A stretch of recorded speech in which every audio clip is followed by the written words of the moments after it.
মহাশিবরাত্রি বা শিবরাত্রি হচ্ছে একটি গুরুত্বপূর্ণ হিন্দু ধর্মীয় উৎসব।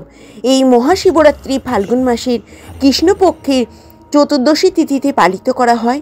মহাশিবরাত্রি হিন্দুদের সর্বোচ্চ আরাধ্য দেবতাদেব মহাদেব মহাশিবের উপাসনা করা হয় বা আরাধনা করা হয় এবং শিব পুরাণ অনুসারে এই রাতেই শিব সৃষ্টি ও স্থিতিপ্রলয়ের মহাতাণ্ডব নৃত্য করেছিলেন।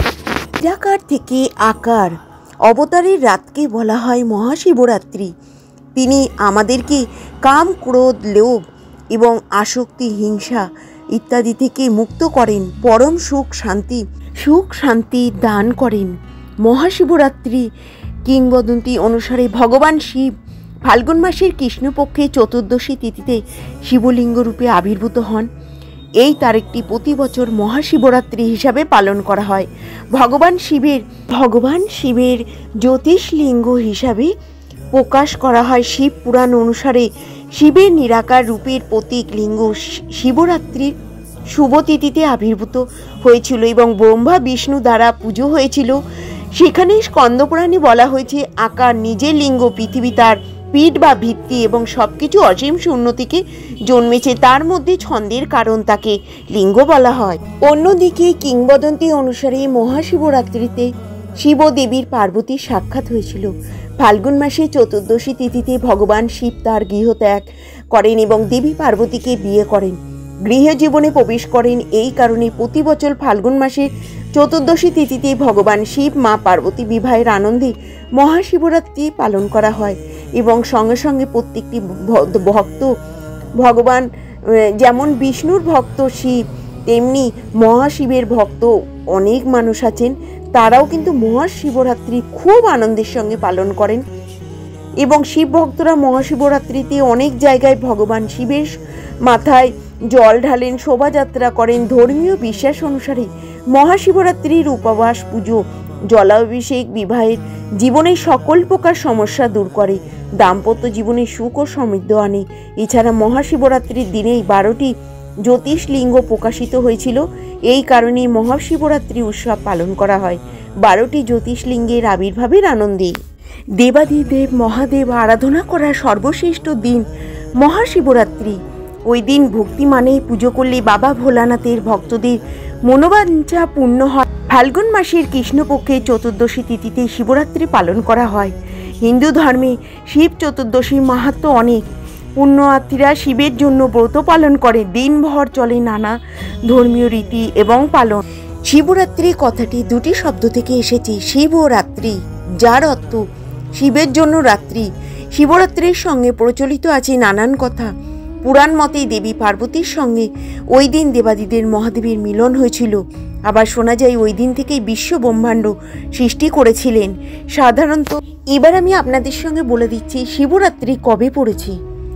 আমাদের হচ্ছে শিবরাত্রি 1430 সাল এবং শুক্রবার, বারটা হচ্ছে শুক্রবার, তারিখটা বাংলার তারিখ হচ্ছে 24 তারিখ, ফাল্গুন মাস 24 তারিখ, আর ইংরাজির হচ্ছে 2024 সাল 8 তারিখ, শুক্রবার পড়ছে 8ই মার্চ।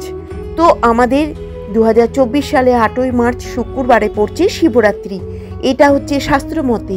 আর গোস্বামী মতে পড়ছে 25 তারিখ 2024 সাল 9 তারিখ শনিবার। আর 1430 সাল বারটা হচ্ছে শনিবার, এটা হচ্ছে 25 তারিখ শনিবারে গোস্বামী মতে। আর এটা বাংলার তারিখ আর ইংরাজির তারিখ হচ্ছে 9 তারিখ, শনিবার পড়ছে মার্চ মাস। বাংলার ফাল্গুন মাস আর ইংরাজির মার্চ মাস 9 তারিখ গোস্বামী মতে আমাদের হচ্ছে মহাশিবরাত্রি ব্রত পালন করা হবে। শিবরাত্রি মানে মা পার্বতী মার সঙ্গে শিবের মিলন এবং ওই দিনকে শিবরাত্রি মানে আমাদের মহাদেব পার্বতী মাকে বিয়ে করেছিলেন। সেই জন্য আমরা কিন্তু দিনটি খুব আনন্দের সঙ্গে পালন করি এবং সকলকে ওই দিনে শিবরাত্রির ব্রত উপোস করা, নির্বিশেষ সকল মানুষ শিবরাত্রির ব্রত পালন করা উচিত। সে বৈষ্ণব ভক্ত হন কিংবা রকম ভক্ত না হলেও আপনাদের সকলকে শিবরাত্রির ব্রত পালন করার জন্য সকলকে উৎসাহিত করবেন এবং ওই দিন পালন করা নিষ্ঠা সহকারে খুবই দরকার, কারণ আমাদের বাবা তারকনাথ কিন্তু আমাদের ভগবানের খুবই, বিষ্ণুর খুব ভক্ত। সেই জন্য আমাদের শিবরাত্রির ব্রত পালন করা সকল মানুষের, 1 থেকে 80 সকল মানুষের কর্তব্য।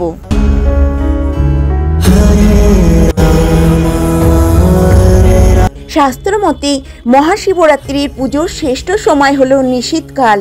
এই তিথিতে 4 প্রহরে পুজো হয়। অনেকে কোনো একটি প্রহর বা 4 প্রহরের পুজো করেন। শাস্ত্র মতে মহাশিবরাত্রি তিথিতে সন্ধেবেলা স্নানের পর শিবের পুজো করা উচিত। বিশ্বাস অনুযায়ী ব্রত পালনের পুণ্য ফল লাভের জন্য সূর্যোদয় থেকে শুরু হয়ে চতুর্দশী তিথি অস্ত যাওয়ার মধ্যকাল সময় পর্যন্ত ব্রত সমাপ্ত করা উচিত। আবার কোনো ধারণা অনুযায়ী চতুর্দশী তিথি সমাপ্ত হওয়ার পর ব্রত ভঙ্গ করাই শ্রেষ্ঠ। শিবরাত্রির ব্রত পালন করার আগে দিন সংযম করতে হয়। ওই দিন সিদ্ধ চালের ভাত, শিব পুজোয় উপোস করার জন্য, শিবরাত্রি করার জন্য আমাদের, যদি আমরা বাড়িতে করি তাহলে আমাদের মাটির ঘের প্রদীপ, ধূপকাঠি, মোমবাতি এবং পঞ্চপ্রদীপ, এমনি তেলের প্রদীপ বা আপনারা তেলের প্রদীপও দিতে পারেন। 5 রকম, 7 রকম, 9 রকম ফলও দিতে পারেন একটা পইতে, এইভাবে এবং করতে হবে। আর পুজো করার আগে গঙ্গা জল ছড়িয়ে নিতে হবে চারিদিকে। এবং আমরা এখানে 5 রকম, 9 রকম, 7 রকম ফল, সেই ফলের ওপরেও আমরা গঙ্গা জল সুন্দর করে ছড়িয়ে দেবো। নিজেরা পুজো করার আগে সবার আগে নিজেকে শুদ্ধিকরণ করতে হবে এবং নিজেকে শুদ্ধিকরণ করে নিয়ে তারপরে আপনারা করবেন কি, প্রত্যেকটা দেবতা, স্বয়ং ভগবান বিষ্ণু এবং শ্রীকৃষ্ণের উদ্দেশ্যে আপনারা হাতে গঙ্গা জল নিয়ে এবং ভগবানের উদ্দেশ্যে আগে জলটা দেবেন। ওং শ্রী বিষ্ণু দেবায় নমঃ, ওং গৌনিতায় দেবায় নমঃ, ওং শ্রীকৃষ্ণ দেবায় নমঃ। এই পাত্রের মধ্যে আপনারা বাটি নিয়ে সেই বাটির মধ্যে জলটা দিয়ে আপনারা তারপরে ভগবানকে ডেকে ভগবানেরকে প্রথমে জল অর্পণ করে তারপরে শিবরাত্রির দিনকে শিবের মাথায় জল ঢালবেন। তো শিবের মাথায় জল ঢালতে গেলে আপনাদের প্রথমে শিব ঠাকুরটাকে সুন্দর করে ঘি এবং মধু মাখিয়ে নিতে হবে নিজের হাতে করে। পুজো শুরু করার আগে প্রদীপ বা 2টো ধূপকাঠি জ্বেলে দিতে হবে সুন্দর করে। এটা যদি আপনারা বাড়িতে করেন তাহলে এইভাবে করবেন। তো প্রদীপ আর ধূপকাঠি জ্বেলে ভগবানকে দেখিয়ে তারপরে বাবা তারকনাথকে দেখিয়ে এবার পুজোটা শুরু করতে হবে। বাবা তারকনাথের পাথরের শিব ঠাকুর নিয়ে শিব ঠাকুরের গায়ে প্রথমে ঘি লাগিয়ে নিতে হবে সুন্দর করে, আর তারপরে মধু লাগিয়ে নিতে হবে। এবার সেই মধু আর ঘি লাগানোর পরে একটা পঞ্চামৃত অভিষেক করতে গেলে পঞ্চামৃতের মধ্যে দুধ, দই, ঘি, শক্কর আমি বলে দিয়েছিলাম। এই দুধ, দই, ঘি, শক্কর দিয়ে এবং এর মধ্যে সিদ্ধি পাতা দিয়ে দিতে হবে এবং কিছুটা অগ্রভ দিয়ে দিতে হবে। তারপরে শিবের মাথায় এটাকে সুন্দর করে ঢালতে হবে। আর সব থেকে সহজ মন্ত্র হচ্ছে ওং শিবায় নমঃ, ওং শিবায় নমঃ, ওং শিবায় নমঃ। আপনারা যেভাবে বাড়িতে করছেন সেইভাবেই মন্দিরে গিয়েও করতে পারেন। তো এইভাবে আপনারা করবেন। আর এরপরে গঙ্গা জল, এটা হচ্ছে যেটা পঞ্চামৃত অভিষেক করানো হয়ে গেলে তারপরে আপনারা কি করবেন, গঙ্গা জল নিয়ে এবং দুধ নিয়ে শিবের মাথায় দিয়ে দেবেন। আর তারপরে শুদ্ধ গঙ্গা জল নিয়ে সুন্দর করে শিবের মাথায় ঢেলে শিব ঠাকুরটাকে পরিষ্কার করে তুলে নিয়ে এবার বেলপাতা, চন্দন, তারপরে আপনারা ফুল, কলকে ফুল এবং ধুতরা, আকন্দ সমস্ত রকমের ফুল দিয়ে আপনারা তারপরে শিব ঠাকুরকে ভালো করে সাজিয়ে সুন্দর করে পুজো করতে পারেন বাড়িতে। দেবাদিদেব মহাদেব শিবের মহারাত্রি অন্ধকার দূর করার জন্য এই ব্রত পালন করে থাকে মানুষে। ব্রত পালন করেন বেশিরভাগ মহিলারা এবং স্বামীকে পাওয়ার জন্য, সুন্দর শিবের মতন স্বামী পাওয়ার জন্য এই শিবরাত্রির ব্রত পালন করে থাকেন। 2024 সালে এবং 4 প্রহরের পুজোর সময়সূচি আপনাদের সঙ্গে আমি শেয়ার করছি। শিবরাত্রি প্রথম প্রহরের পুজোর সময় রাত্রির বেলা 4:40 থেকে রাত্রির বেলা 8:55 পর্যন্ত। শিবরাত্রি দ্বিতীয় প্রহরের পুজো সময় রাত্রির বেলা 8:55 থেকে রাত্রির 11:58 পর্যন্ত। আর শিবরাত্রি তৃতীয় প্রহরের পুজো 11:58 থেকে রাত্রির বেলা 2:53 পর্যন্ত। শিবরাত্রি চতুর্থ প্রহরের পুজোর সময় রাত্রির বেলা 2:53 থেকে সকাল 6টা পর্যন্ত। এই হলো প্রহরের পুজোর সময়। পুরাণ অনুসারে 3টি গল্প পাওয়া যায় শিবরাত্রির সম্পর্কে। প্রথমত বলা যায় শিবরাত্রির দিন শিবকে স্বপ্ন পেয়েছিলেন পার্বতী, আবার অন্যদিকে পার্বতীর সঙ্গে বিয়ে হয়েছিল মহাদেবের। ধুমধাম করে হিন্দুরা এই দিনটিকে মহাদেবের পুজো করে থাকেন কারণ নেপালে মহাশিবরাত্রি 3 দিন ধরে পালন করা হয় এবং মন্দিরগুলোতে খুব সুন্দর করে সাজানো হয়। শিবরাত্রির দিন লক্ষ লক্ষ নারী পুরুষ শিবের মাথায় দুধ এবং ডাবের জল ঢেলে ফুল ও বেলপাতা দিয়ে শিবের পুজো করেন। সারাদিন উপবাস করার পর এই ব্রত পালন করতে থাকেন তারা। তবে যারা উপবাস করতে পারেন না তারা ফল ও জল খেতে পারেন। তবে এই দিনে সারাদিন সারা রাত ধরে কোনো রকমভাবে ঘুমানো যায় না, তার সঙ্গে কোনো খারাপ কাজও করা যায় না, খারাপ কথাও বলা যায় না। একটি শিবলিঙ্গে আর একটি নারায়ণ শিলা পুজোয় লাগে। শিবলিঙ্গের গঠন অনুযায়ী সহজ করে মূর্তি তৈরির লিঙ্গ পূজায় আমরা বেশিরভাগ আগ্রহ দেখিয়ে থাকি। মাটি দিয়ে অতি সহজ অল্প সময়ের মধ্যে প্রতীক তৈরি করা যায় এবং পুজো শেষে বিসর্জনও দেওয়া যেতে পারে। তবে নারায়ণ শিলাকে অতি অবশ্যই শিবলিঙ্গের পাশে রেখে পুজো করবেন।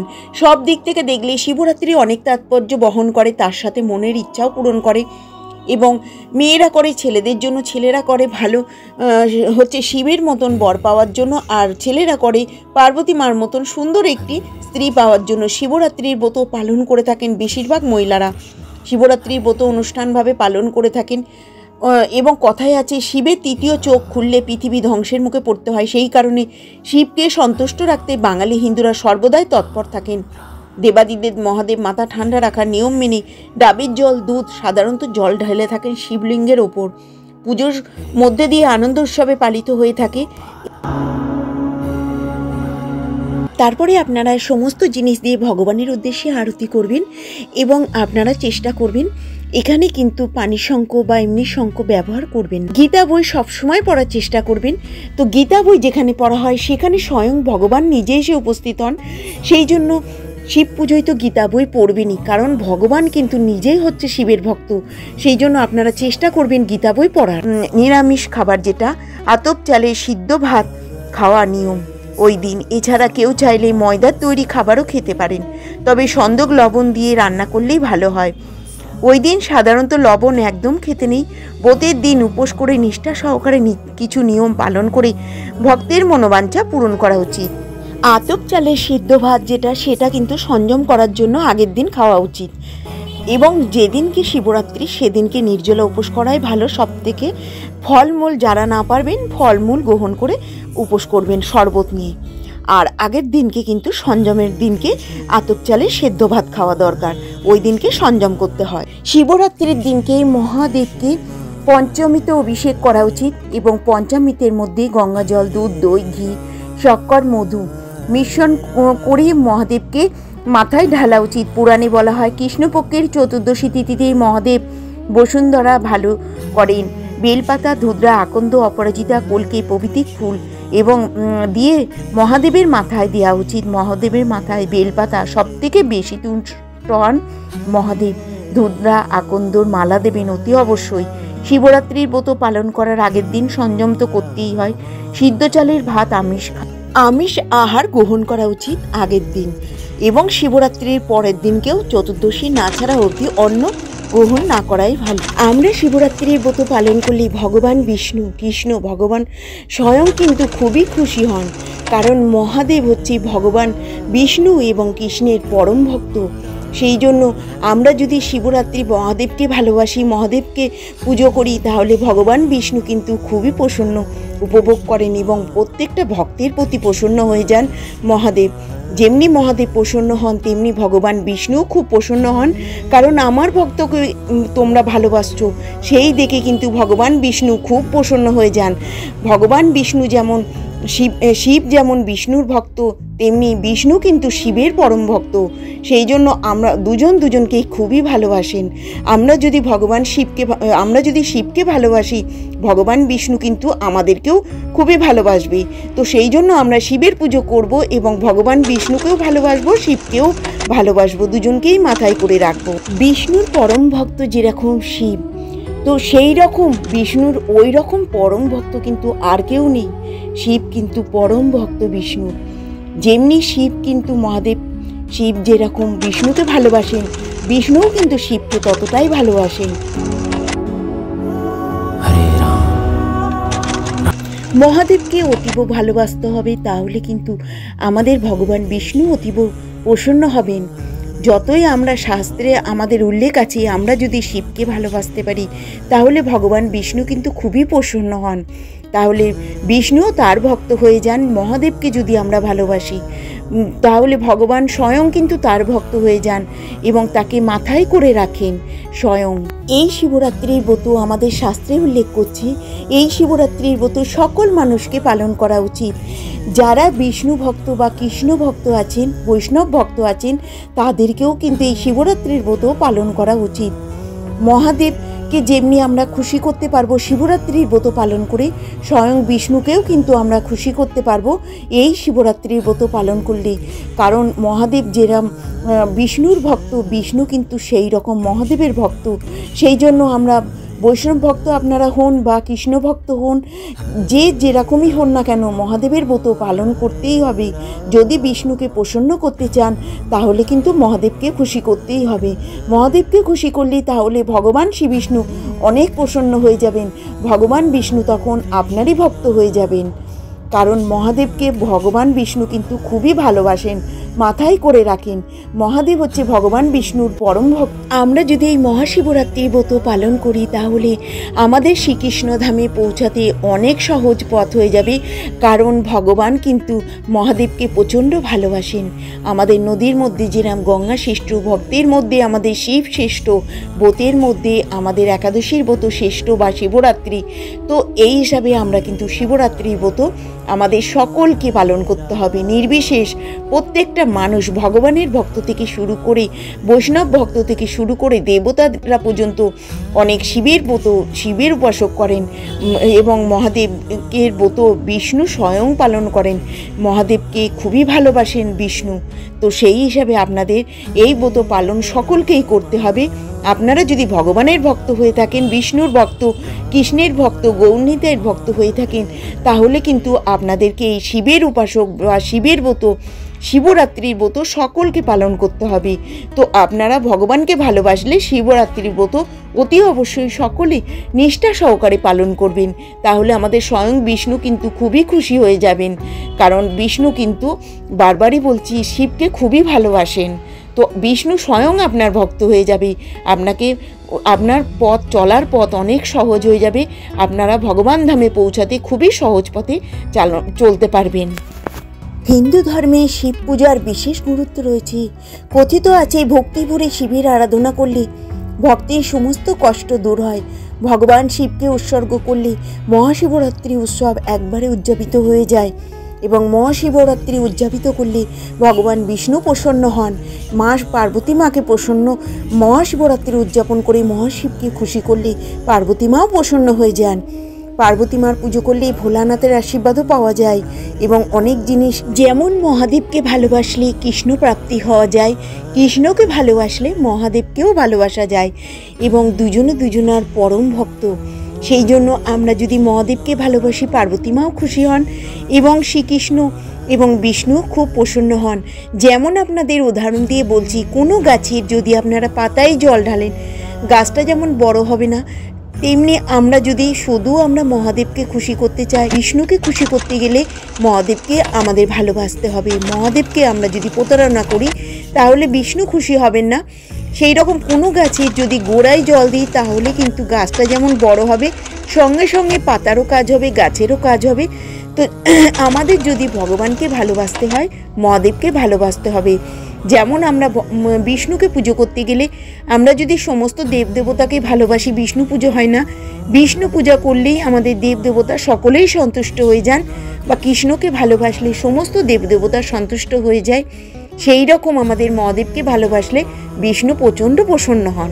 আপনি যদি শিবের ভক্ত হয়ে থাকেন তাহলে কখনোই বিষ্ণুকে অনাচার করবেন না বা কুদৃষ্টিতে দেখবেন না, খারাপ চোখে দেখবেন না।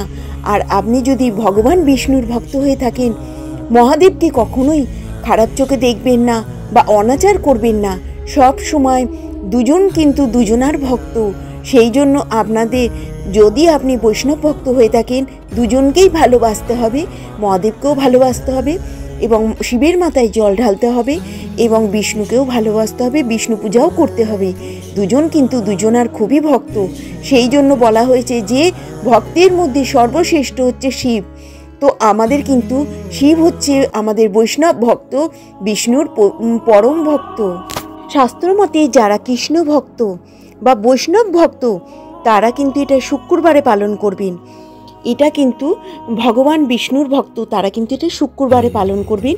এবং অতি অবশ্যই আগের দিন যারা মনে করছেন বৈষ্ণব ভক্ত নন এবং যারা নিরামিষ আহার গ্রহণ করেন না তারা অতি অবশ্যই আগের দিন নিরামিষ আহার গ্রহণ করে সংযম করবেন। আর যারা বৈষ্ণব ভক্ত তাদের কথা বলছি না।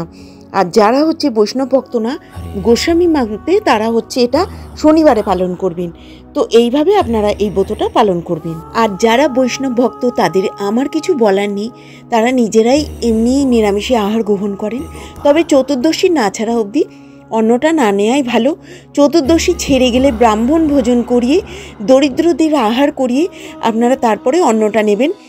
বৈষ্ণব ভক্ত যারা তাদের জন্য বললাম, এবং এটা সকলেই করতে পারেন। চতুর্দশী না ছাড়া অবধি অন্ন গ্রহণ করবেন না।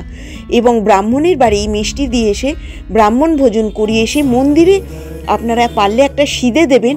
তারপরে মানে ভগবানের উদ্দেশ্যে একটা সিদে দিয়ে তারপরে আপনারা নিজেরা আহার গ্রহণ করবেন। মানে চালের জিনিস আপনারা গ্রহণ করবেন, অন্ন গ্রহণ করবেন। তো এটা হচ্ছে ভগবানকে খুশি করার জন্য এটুকুনি আপনারা নিজেরা কষ্ট করতেই পারেন। ভগবান শ্রী বিষ্ণু খুবই প্রসন্ন হবেন এবং বাবা তারকনাথ প্রসন্ন তো হবেনই, তার সাথে ভগবানও প্রসন্ন হবেন। আর এটা করলে মা পার্বতী মাও খুব খুশি হয়ে যাবেন। পদ্মপুরাণ অনুযায়ী আমাদের শাস্ত্রে লেখা রয়েছে যে যারা বৈষ্ণব ভক্ত তাদেরও কিন্তু শিবরাত্রির ব্রত অতীব সত্ত্বে পালন করতে হবে। যারা কৃষ্ণ ভক্ত তাদেরও করতে হবে, এবং যারা এমনি বৈষ্ণব ভক্ত নন তাদের তো করতেই হবে। তো এইভাবে আপনারা ব্রতটা পালন করবেন। ভগবান বিষ্ণুকেও যেরকম ভালোবাসতে হবে, সেবা করতে হবে, বাবা তারকনাথকেও সেরকমভাবেই ভালোবাসতে হবে, সেবা করতে হবে। তাহলে আমরা স্বর্গ প্রাপ্তি হতে পারবো, বৈষ্ণব ধাম প্রাপ্তি হতে পারবো, ভগবানের সেই চরণে কমল পদপদ্মে ঠাঁই পেতে পারবো। তো এইভাবে আপনারা ভগবানকে যেরকম ভালোবাসবেন, শিব ঠাকুরকেও ঠিক সেইভাবেই ভালোবাসবেন। শিবরাত্রির ব্রতটা আপনারা কিভাবে পালন করবেন সেটা একবার বলে দিই।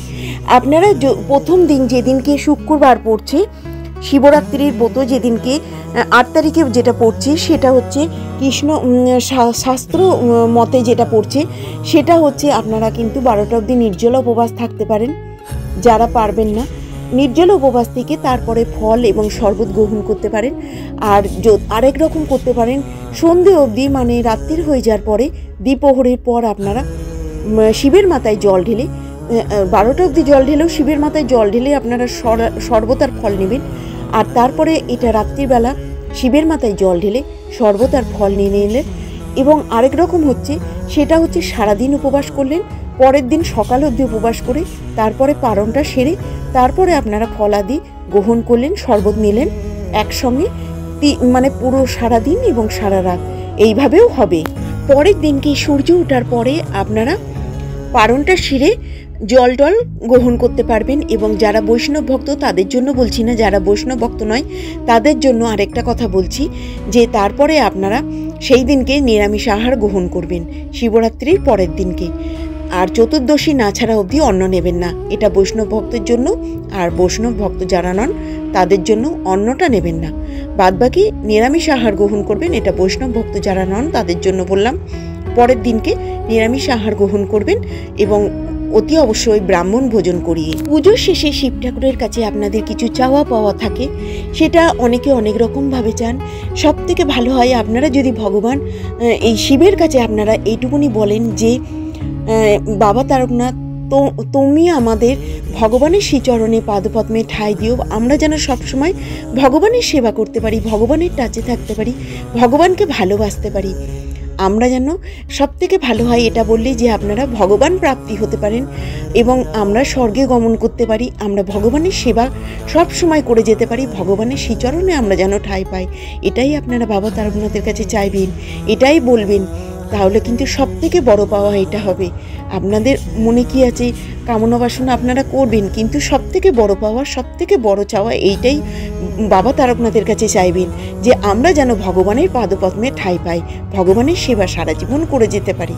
আপনারা শিবরাত্রির দিনকে বাড়িতে পুজো করতে পারেন এবং প্রত্যেকটা মন্দিরে, ভগবানের মন্দিরে শিবলিঙ্গ থাকে, সেখানে গিয়ে আপনারা শিবের মাথায় জল ঢেলে আসতে পারেন এবং সেখানে গিয়ে ভগবানের কাছেও কামনা বাসনা করতে পারেন এবং সঙ্গে সঙ্গে আপনারা শিবলিঙ্গে জল ঢালবেন। তো প্রত্যেকটা ভগবানের মন্দিরে কিন্তু শিবলিঙ্গ থাকে, তো আপনারা মন্দিরে গিয়েও শিবের পুজো করে আসতে পারেন। একবার কি হয়েছিল, একটা গরিব ব্রাহ্মণ শিবের উপোস করেছিল এবং শিবের মাথায় জল ঢেলেছিল। তো শিব বাবা তারকনাথ খুবই খুশি হয়েছিলেন এবং তারপরে বলেছিলেন তুমি কি বর চাও। তো সেই গরিব ব্রাহ্মণ বাবা তারকনাথের কাছে চেয়েছিলেন যে বাবা তারকনাথ আমাকে সর্বশ্রেষ্ঠ বর যেটা সেটাই দিন, সর্বশ্রেষ্ঠ সর্বমূল্যবান সব থেকে শ্রেষ্ঠ বর আমাকে দিন, আমি প্রাপ্ত হতে চাই যেটা সব থেকে সুন্দর বর, যেটা সব থেকে মূল্যবান এবং সর্বশেষ, আমি আপনার কাছে সর্বশ্রেষ্ঠ বর চাই। তখন বাবা তারকনাথ বলেছিল তুমি বনে যাও এবং সেখানে সনাতন গোস্বামী আছে, সেখানে বসে আছে, তুমি সেখানে যাও এবং সনাতন গোস্বামীর কাছে গিয়ে বলো আমার সর্বশ্রেষ্ঠ বর আমি চাই। বাবা তারকনাথ তখন ওই গরিব ব্রাহ্মণকে বলেছিল তুমি জঙ্গলে সনাতন গোস্বামীর কাছে গিয়ে বলবি আমি তোমাকে পাঠিয়েছি বা আমি তোমাকে প্রেরণ করেছি, সেখানে গিয়ে বলবি আমি সর্বশ্রেষ্ঠ বর আমি চাই যেটা সর্বশক্তিমান এবং সর্বশ্রেষ্ঠ।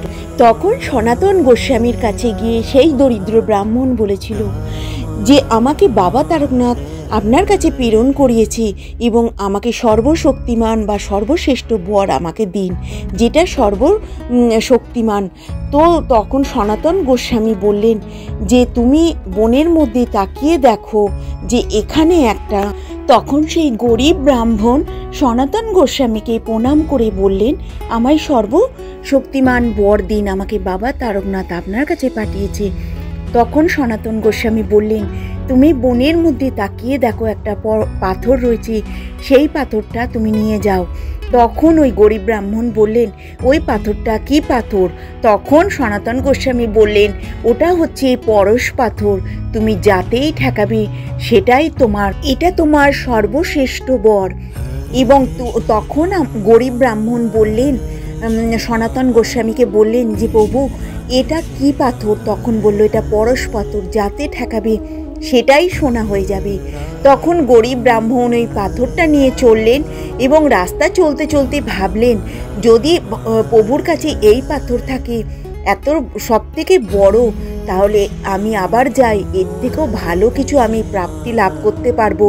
আমি প্রভুকে বলি সব থেকে বড় যে বরটা সেটা আমাকে দিন বলে সেই গরিব ব্রাহ্মণটা সনাতন গোস্বামীর দিকে আবারও উল্টো দিকে পথ চললেন এবং গরিব ব্রাহ্মণ ওই প্রভুর কাছে এসে বললেন যে এর থেকেও বড় কিছু বর থাকলে আমাকে দিন। গরিব ব্রাহ্মণ তখন বললেন প্রভু আপনার কাছে এর থেকে ভালো কিছু আশীর্বাদ থাকলে, ভালো কিছু বর থাকলে আমাকে সেটা দিন, আমি সেটা নেব।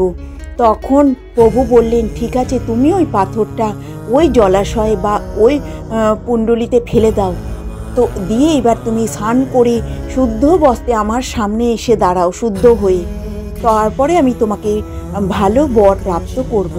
তখন ওই গরিব ব্রাহ্মণ স্নান করে তারপরে ওই প্রভুর সামনে এসে যখন দাঁড়ালেন তখন প্রভু বললেন যে তুমি এসেছো শুদ্ধ হয়ে? তখন গরিব ব্রাহ্মণ বললেন আমি শুদ্ধ হয়ে এসেছি, এবার আমাকে ভালো কিছু বর দিন যেটা ওই পাথরে পরশ পাথরের থেকেও বেশি ভালো। তখন প্রভু বললেন যে তুমি হরে কৃষ্ণ মহামন্ত্র নাও, এটাই হচ্ছে সব থেকে বড় বর, এর থেকে বেশি কিছু বর আমার কাছে নেই, তুমি এইটাই নাও, নিয়ে খুশি হও।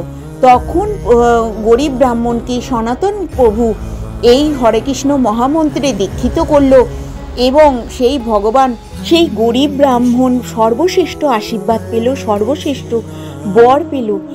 এটা থেকে আমরা বুঝতে পারছি সব থেকে আমাদের বড় কিছু পাওয়া হচ্ছে ভগবানের কাছে, যে আমাদের শ্রীচরণে ভগবানের শ্রীচরণে ঠাঁই, ভগবানের সেবা করা এবং আমরা হচ্ছে ভগবানের কাছে আমরা স্বর্গ প্রাপ্তি হতে পারি। এটাই হচ্ছে আমাদের সব থেকে বড় পাওয়া, ভগবানের সেবা করব। তো ভগবানের সেবা করতে গেলে আমাদের এইগুলো করতে হবে, আর ভগবানকে খুশি করতে গেলে আমাদের বাবা তারকনাথকে ভালোবাসতে হবে। তো বাবা তারকনাথের আশীর্বাদে ওই গরিব ব্রাহ্মণ বড় কিছু বর প্রাপ্তি হলো এবং তার আশা পূর্ণ হলো এবং সে ভগবান প্রাপ্তি লাভ করতে পারল এবং ভগবানের সেবা করার জন্য হরে কৃষ্ণ মহামন্ত্রে দীক্ষিত হলো। মহাশিবরাত্রির ব্রত আপনাদের সঙ্গে আমি শেয়ার করলাম। তো আমি এখানে ভিডিওটা শেষ করছি। তো সকলে ভালো থাকবেন, সুস্থ থাকবেন। কিভাবে শিবরাত্রি ব্রত পালন করবেন, আগের দিন কিভাবে সংযম করবেন এবং কিভাবে শিবের মাথায় জল ঢালবেন, কিছু এখানে ভিডিও দেওয়া থাকলো, আপনারা দেখে নেবেন। এবং কিভাবে শিবের মাথায় শিবরাত্রির দিনকে সারাদিন কিভাবে উপোস করবেন এবং কিভাবে কি নেবেন, সমস্ত কিছু এখানে দেওয়া থাকলো। তো আপনারা এইভাবে শিবরাত্রি ব্রত পালন করুন। কবে পড়েছে শিবরাত্রির ব্রত এবং তারিখ, ডেট, সমস্ত কিছু, বৈষ্ণব ভক্ত যারা, কৃষ্ণ ভক্ত যারা এবং কিছু মাহাত্ম্য, ছোট একটু গল্প, সব কিছু দিয়ে আমি শিবরাত্রিটা বানালাম। তো সকলে ভালো থাকবেন, সুস্থ থাকবেন এবং সকলে শিবরাত্রিতে অংশগ্রহণ করবেন। সকলের ভালোভাবে শিবরাত্রি ব্রত পালন করবেন এবং পরের দিনকে চতুর্দশী না ছাড়া অবধি অতি অবশ্যই অন্ন নেবেন না। সকলে আমার সঙ্গে এত দূর আসলেন, সকলকে ধন্যবাদ। আর আমার যদি কোনো ভুল ত্রুটি হয়, আমার গুরুজনেরা আমাকে ক্ষমা করবেন। নমস্কার। আমি খুব সাধারণভাবে ভিডিওটা বানালাম, তো সকলের ভালো লাগবে। তো আপনারা লাস্ট অবধি থাকলেন, সকলকে ধন্যবাদ।